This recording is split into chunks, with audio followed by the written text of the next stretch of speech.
Good morning, dear student. 8th standard, the lesson Women, Caste and Reforms. Now see, women, caste and reforms. What actually we are going to deal in it is the reforms related with the women and the caste. Okay, reform related with the women and the caste, particularly when women of all caste, and when we think of caste, then caste in particular in women's. So that we are going to see in this lesson. So that we are going to discuss. Okay. So the first point comes this, that how the situation was actually. In the introduction I'll tell you that see, women were not allowed to have education. Moreover, in the name of tradition, in the name of culture, in the name of religion, there were many traditions like sati. Okay, sati, widows. Widows were never allowed to marry. Not only that, they were not allowed to go in the temple, in the sacred or holy religious functions. They were not attending. They were deprived of the social touch, and they were kept aside in the houses also. Not only this, they widows were their heads were bald. They were kept in a particular white sari, so they were not allowed to wear the colorful dresses also. That was the condition, situation at that time. And now this was being followed in India, and now when they were working towards the change, that means now these situations were going to change. How? See, from the early 19th century, there were debates and discussions on the social and practice reforms as a new characteristics of the society. One important reason for this was development of new forms of communication. For the first time, books, newspaper, magazine, leaflets and pamphlets were printed. Right? So these were the far cheaper and far more accessible than the manuscripts. So what was written in the manuscript, what was written in the religious books, that was now started for printing, and this printing made more easier to distribute, to reach with the up to the people, and these discussions could reach out the wider public and could become linked to movement for social change. And this printed media became the movement of changing the society and having discussions on the rude traditions of the society.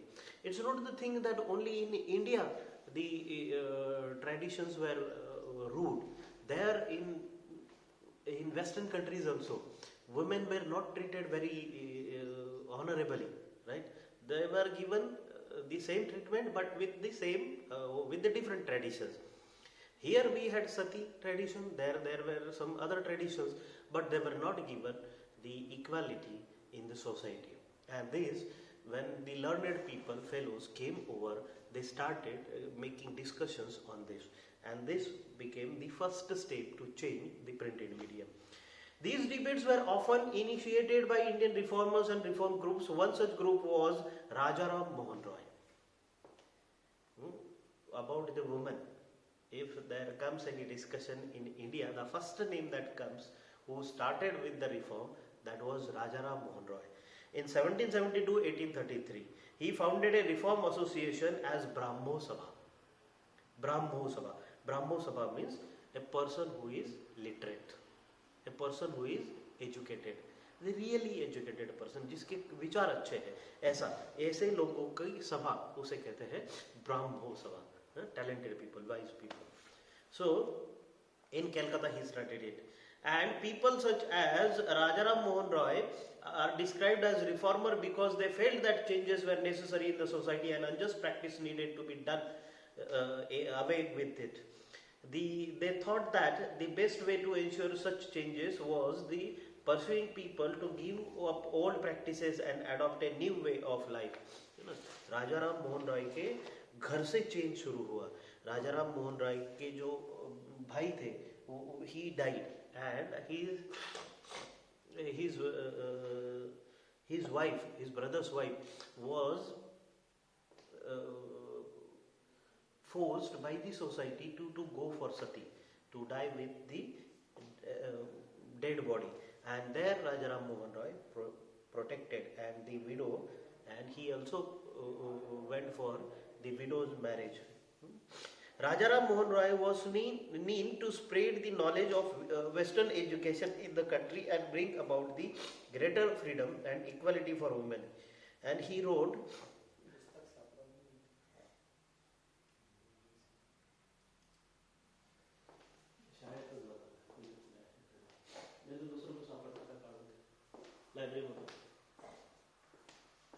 and he wrote many articles to bring the burden from the woman. Okay, so in this way people came towards the changing of the society, changing the lives of the widows. What was the important point in Rajaram Mohan Roy's reform was related with the widow. Rajaram Mohan Roy, particularly moved by problem widows faced in their lives, he began to campaign against the practice of sati. Rajaram Mohan Roy was well versed in Sanskrit. He was very popular. He was very well in Sanskrit, Persian and several other Indian and European languages. And he tried to show through his writing that the practice of the widow burning had no sanction in ancient text. And due to his knowledge, as he was very good at Sanskrit, he himself read many manuscripts, religious books, and stated that nowhere in the religion it has been stated that the woman shall die with her husband. That is true. That is true.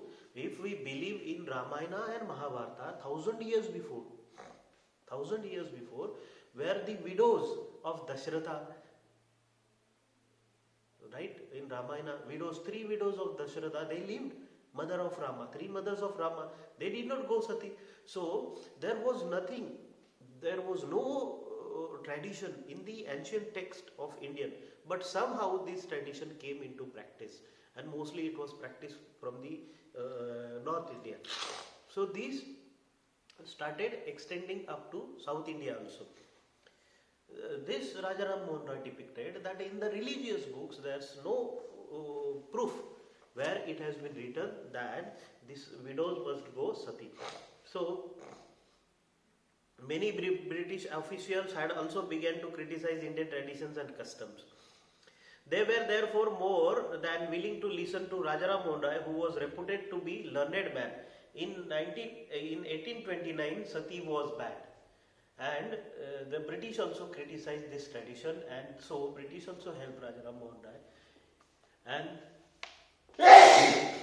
there came a law, act was passed in 1829 by the British government to ban the sati tradition, and people were banned to do such practices in Indian society. The strategy adopted by Ram Mohan was used by later reformer as well whenever they wished to challenge a practice that seemed harmful. They tried to find a verse or sentence in the ancient sacred text that supported their point of view. They then suggested that the practice as it existed at present was against early traditions. So the practice of sati was not according to the early traditions. It was against the traditions, and that advocated by Rajaram Mohan Roy. See how they used to write the discussion on the page number 97. We first tie them down to the pile. So that is the description given about the sati. Okay. So advocate of sati and opponent of sati, both their views are printed in the printed media. It is taken from the printed media that time. Okay, go through it so that you will come to know what actually was the condition of the widows, women. Now, by the second half of the 19th century, the movement in favor of widow remarriage spread to other parts of the country, and then after banning the sati, the widows must be allowed to remarriage. That movement started in Telugu-speaking areas of Madras presidency. Veera Salingam Pantulu formed an association for widow marriage. So see, in Telugu area, Telugu speaking prominent area. Around the same time, young intellectuals and reformers in Bombay pledged themselves to be working for the same cause and to reform association called Arya Samaj. And there came Arya Samaj. Arya Samaj. Arya Samaj means what? Arya means man, real man. So this Arya Samaj was established to show that we are real men and we feel manly when we respect the women.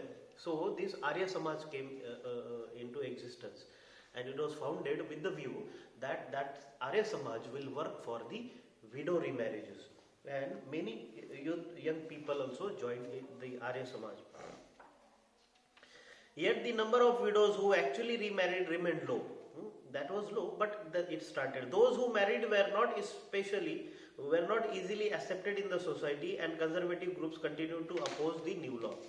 And those who were remarried, the women and the men who married the widows, they were not accepted by the society. And society फिर लोग जो थे है ना, वो उनकी तरफ उनसे बातचीत नहीं करते थे, उनको डिप्राइव रखते थे, है ना, तो फ्रेंडली नहीं रहते थे उनके साथ, तो ये सारी चीजें होती थी.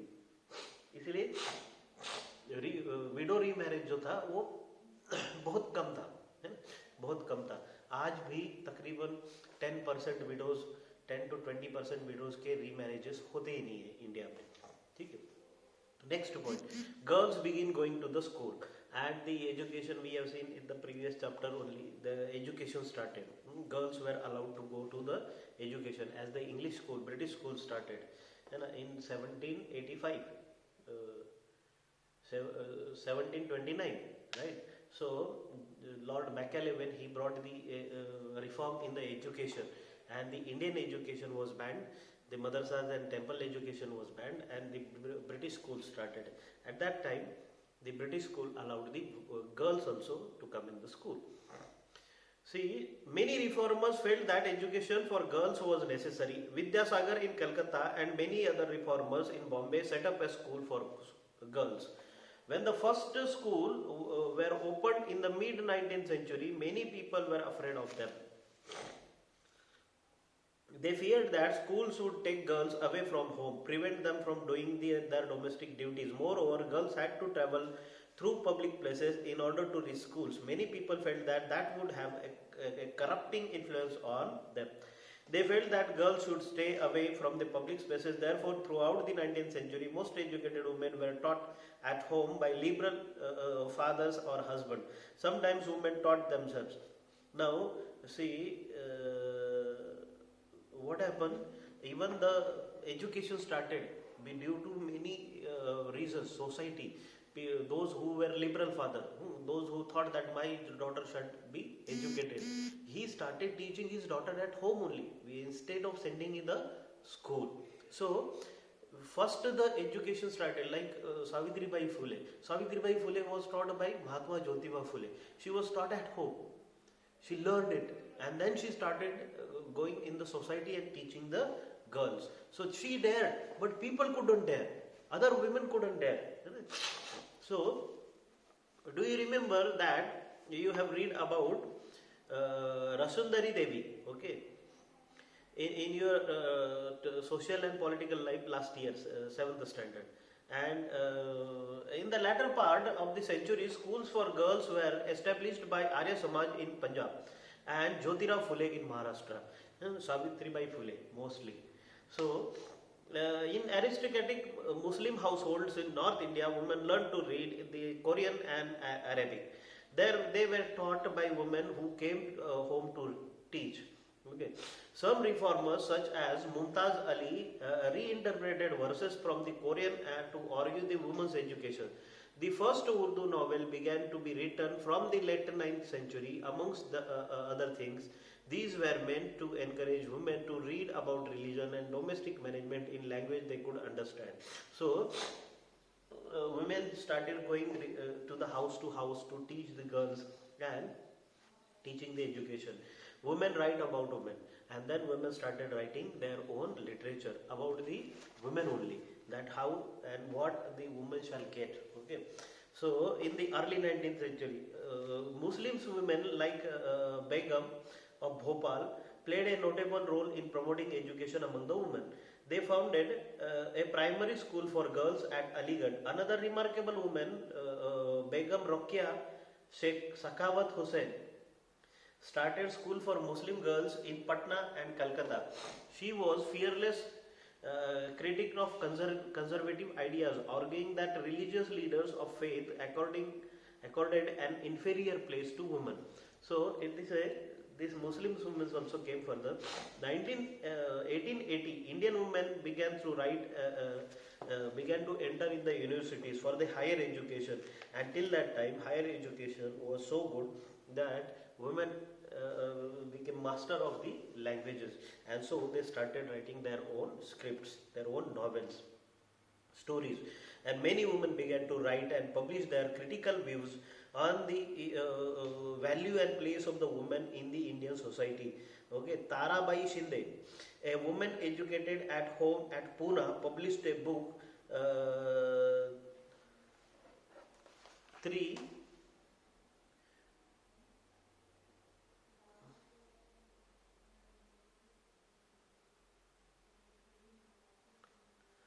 a comparison between women and women. Sri Purusha Tulna. Sri Purusha Tulna. That word are must be separated, but it is printed together. So she wrote a book, Sri Purush Tulna. Okay. So a comparison between man and woman. So it was written in Marathi, written by Tarabai Shinde. Pandita Ramabai, a great scholar of Sanskrit, felt Hinduism was oppressive towards the woman and wrote a book about the miserable lives of upper caste Hindu women, and she founded Widows Home at Pune to provide shelter. So Pandita Ramabai started hostel for women. Women hostel was started in Pune around 1880 only. So here women are trained so that they could get support themselves economically, and women also started working in the society, teaching jobs. Needless to say that all this more than alarmed the orthodox. For instance, many Hindu nationalists felt that Hindu women were adopting Western ways and that this would corrupt Hindu culture and erode family values. Orthodox Muslims were also worried about the impact of these changes. So when the women, Hindus and Muslims were learning, so Orthodox जो fully religious पे depend रहने वाले थे और religious values के थे, उनको लगा कि ये क्या करेगा, हिंदू एंड मुस्लिम वुमेन्स को बिगाड़ देगा. As you can see, by the end of 19th century, women themselves were actively working in the reforms. They wrote books, edited magazines, founded schools and training centers, and set up women's associations. And 19th century में चल पड़ा women's के खुद के associations, खुद के reforms. Even in protest जो थे इंडिपेंडेंस के लिए जो प्रोटेस्ट हुए, उसमें भी वुमेन्स ने बढ़ चढ़कर आगे हिस्सा लिया. तो ये किसके बदौलत हुआ? Education. In the 19th century, leaders such as Jawaharlal Nehru, Subhash Chandra Bose lent their support to the demands of greater equality and freedom for women. So, nationalist leaders promised that there would be full of suffrage for men and women after independence.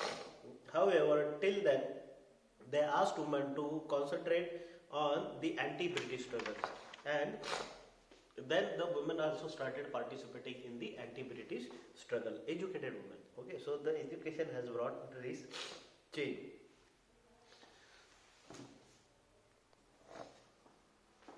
Okay, the next point we are going to discuss is caste and social reforms.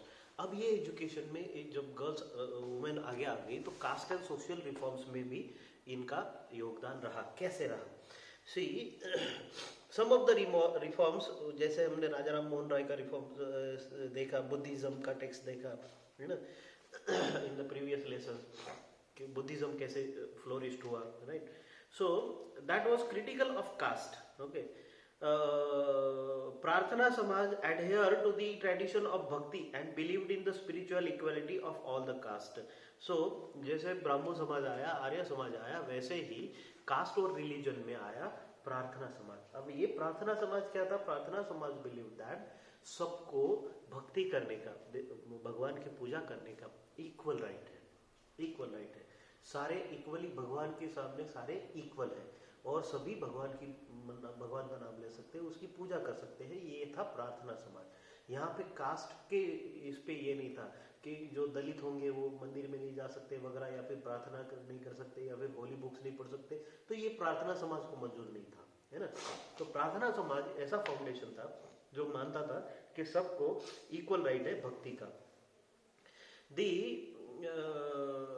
Paramhans Mandali was founded in 1840, okay, to work for the abolition of caste. So Paramhans Mandali was founded, then another foundation came into existence to abolish the casteism. Many of these reformers and members to reform associations were people of upper caste. और cast reforms ज्यादातर लाने वाले ये जो लोग थे, ये कौन थे? अपर कास्ट के थे, है ना. सारे लोअर कास्ट के लोग थे ऐसा नहीं है. तो दलितों को भी ऊपर उठाने में सबसे ज्यादा किसका हाथ रहा? तो अपर कास्ट लोग भी थे उसमें, है ना. तो ऐसा नहीं है कि सारे के सारे दलित ही थे जिन्होंने काम किया. अब Savitribai Phule, she was not the lower caste, she was not the Dalit. Okay, Savitribai Phule was Bahujan Samajwadi. So it was that time it was a category. Now also it is a common caste. Okay, it's a common caste. It's not from the Dalit caste. But due to Savitribai Phule and Mahatma Phule, the education went into Dalit also, and Dalits were also taught in Mahatma Phule's and Mahatma Jyotiba Phule's and Savitribai Phule's school. So the education made them also aware of the society changes. Okay, so social changes. So what it means? It means that the upper caste people gave most of the discussion to the reforms, and many of these reformers and members of reform associations were people of upper caste. Often in secret meetings, these reformers would violate caste taboos on food and touch, and in effort to get rid of the hold of caste prejudice in their lives. So they never believed in touchability, untouchability. So there were also others who questioned that the injustice of the caste and social order. During the course of the 19th century, Christian missionaries began setting up schools for tribal groups and lower caste. और ये जो Christian missionaries थे, इन्होंने भी lower caste के लिए schools बनाना शुरू किए. These children were thus equipped with some of resources to make their way into the changing world. At the same time, the poor began leaving their villages to look for jobs that were opening up in the cities. There was work in the factories that were coming up and jobs in many municipalities you have read about. So now there were administrative jobs invented, and the administrative jobs were given according to education. Now the expansion of cities, okay, you have learned this in chapter number 6. See, drains had to be dug, roads laid, buildings constructed, and cities cleaned. This required coolies, diggers, carriers, bricklayers, sewage cleaners, sweepers, and palanquin bearers, rickshaw hop pullers. Where did this labor come from? The poor from the villages and small towns, many from them from the lower caste, began moving to the cities. So many people from the villages went to the cities and started their work doing the municipality works. Some also went to the work in plantation in Assam, Mauritius, Trinidad, Indonesia. Work in new locations was often very hard, but the people of low caste saw that the opportunity to get away from the oppressive hold. ये casteism से बाहर आने के लिए बहुत सारे जो lower caste people थे, दलित थे, ये कहाँ चले गए? इंडोनेशिया, त्रिनिदाद, म्यांमार, मॉरिशियस, ऐसी जगहों पे काम करने के लिए चले गए उसी वक्त ब्रिटिशर्स के साथ. And their lives were change. There were other jobs too. The army, for instance, offered opportunities. So British में army भी थी, है ना? So number of Mahar people who were regarded as untouchable found jobs in Mahar regiments. The father of B.R. Ambedkar, the leader of Dalit movement, taught at an army school. So तो ये जो थे B.R. Ambedkar father, ये कहाँ पे थे, कहाँ पे पढ़े लिखे थे? आर्मी स्कूल में पढ़े लिखे थे, है ना? तो वो आर्मी स्कूल में रह चुके थे, पढ़ चुके थे. तो इस तरह से इंसिडेंट्स मिलते हैं कि कैसे कास्टिज्म भी इरेडिक्ट हुआ और कैसे कास्टिज्म के में भी रिफॉर्म्स आए. Demands for equality and justice.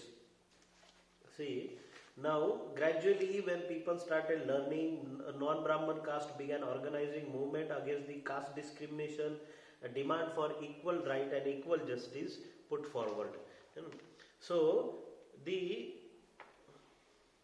Satnami movement in central India was founded by Ghasidas. Ghasidas, who worked among the leather workers and organized a movement to improve their social status. In eastern Bengal, Haridas Thakur, Matua sect worked. Matua, they are in Bengal and West Bengal now. Bangladesh also. Matua caste hai. So, see, Haridas Thakur's Matua sect worked among the Chandala cultivators, and Haridas questioned Brahminical text that support the caste system in what is present day Kerala. Guru from Ezava caste, Sri Narayan Guru, proclaimed the ideals of unity of his people. He argued against treating people unequally on the basis of caste differences. According to him, humankind belonged to the same caste, and one of the famous statement was Oru Jati Oru Matam, Oru Daivam Manusham. So one caste, one religion, one God for humankind. So all those sects were founded by leaders who came from non-Brahman caste and work among them. They tried to change those habits and practices of the casteism. So कितने सारे लोग थे? बहुत सारे लोग थे. अलग अलग टेरिटरी से अलग अलग लोग सामने आए, है ना? तो यहाँ पे मेन जो नाम दिए हैं, जैसे कि हरिदास ठाकुर है, मथुआ, Ghasidas, then श्री नारायण गुरु. तो ये तीनों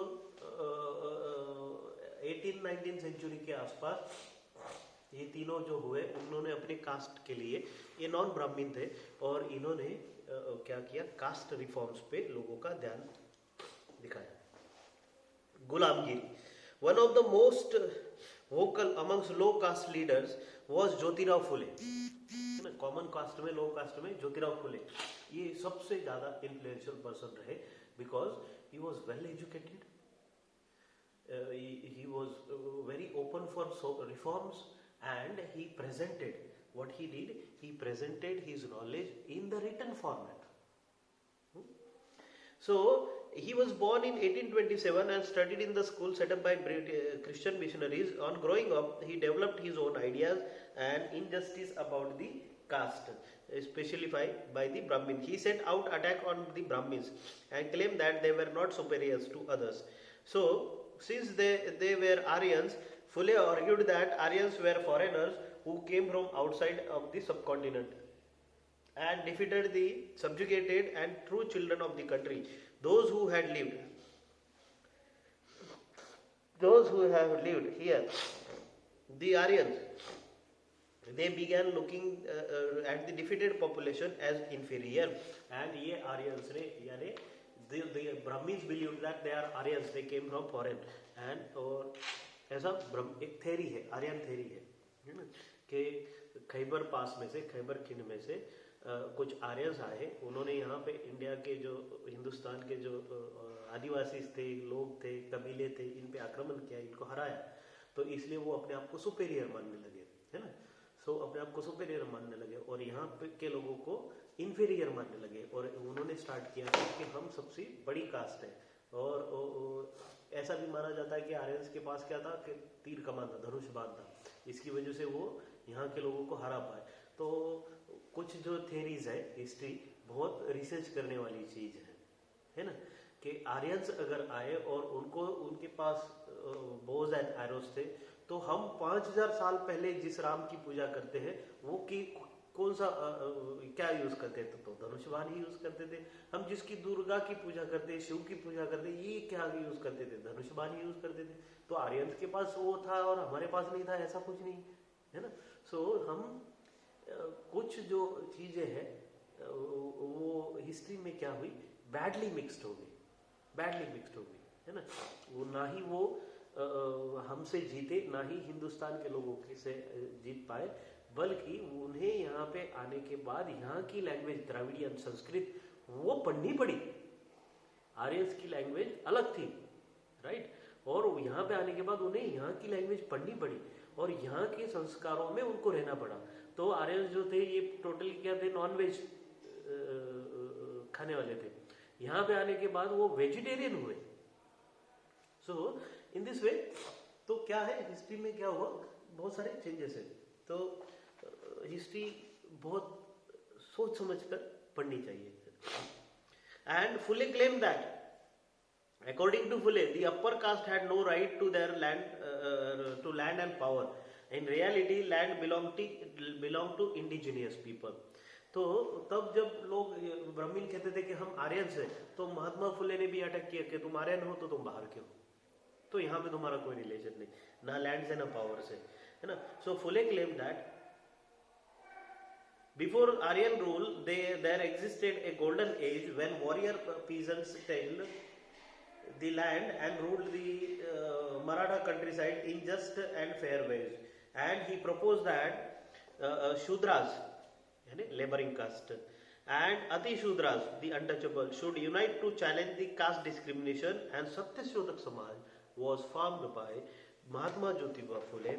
अब ये सत्यशोधक समाज को भी क्या है, लोगों ने क्या किया, ऐसा मान लिया कि ये सारा ब्राह्मण और कास्टिज्म के बिल्कुल खिलाफ है, ऐसा नहीं था। तो सत्यशोधक समाज की जो स्थापना हुई, ये जैसा प्रार्थना समाज था उसके बेस के जैसा था कि हम क्यों ब्राह्मण से अपने भगवानों की पूजा करवाएं, हम खुद कर लेंगे। ये एंशियंट कल्चर जो है, वैदिक संस्कृति जो है, ये हमारी है, ना कि आर्यंस की है। तो इसकी देखभाल, इसकी पूजा पाठ हम शूद्र अति शूद्र हम खुद करेंगे, हम खुद यज्ञ करेंगे, हम खुद विवाह कर लेंगे। तो ये था